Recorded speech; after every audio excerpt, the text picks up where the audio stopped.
sins be forgiven thee.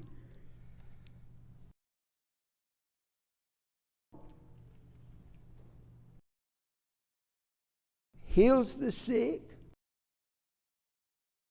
He cleanses him. He gives him his hearing. People that need his help. A death room and into the cemetery and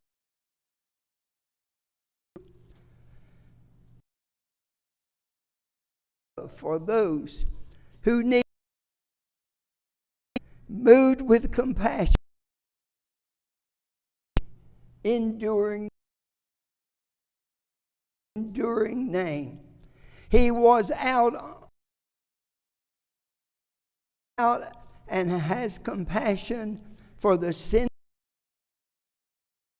saved. It was out of compassion. Wept. It was out of compassion for the parable of the Good Samaritan. It was out of that he healed. It was out of compassion. Die. And so a very sinless man came into the world to be priest, as he provided the perfect sins. Body. He offers his own body on the cross that he could establish a kingdom from their sin, as he true disciples who will die to themselves, follow him. He is the Lord in our lives. Is a very compassionate person. Compassion is a feeling of deep sympathy and sorrow for some kind, and have compassion for certain people that has certain circumstances that they find themselves in. We all have compassion for little children. We see little children suffering. You look at your television, you see little children that's hungry, they want food. You have compassion for these.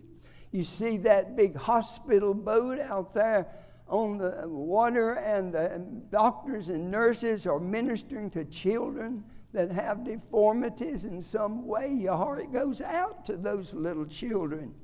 And then we see adults. Many adults have been attacked by criminals. Your heart goes out to a victim like this.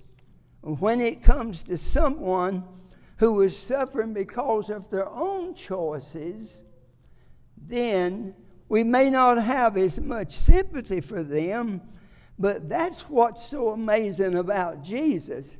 His compassion extends past hurting children and helpless adults.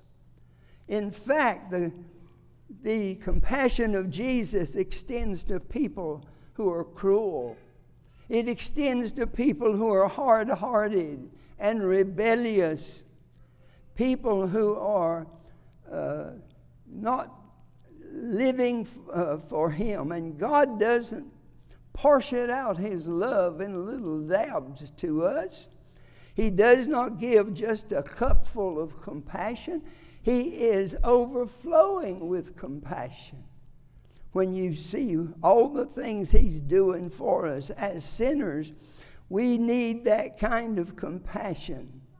It's the kind of compassion you see in the parable of the prodigal son in Luke 15, where the prodigal made a mess out of his life, but when he come back home, God graciously his Father took him back, welcomed him. That's divine compassion, and that's the kind of compassion we see in Jesus also. This is divine compassion. In the last week of Jesus' life on earth, he knew what was going to happen. He knew he was going to be arrested. He knew he would be crucified. But in the meantime, he continues to try to teach the people and tell them the right way of life. I know he knew that they wouldn't listen to him. He knew they would reject him. And knowing all of that, he weeps. But he doesn't weep for himself. He weeps for them. As Luke 19, verse 41 says, as he drew near the city, he wept over it, saying, "O Jerusalem, Jerusalem, if you had only known the time of your peace, if you had only known the time of your visitation." So I ask you, do you know the time of your visitation? When Jesus speaks to your heart and tells you to give your heart and life to him, what Jesus offers us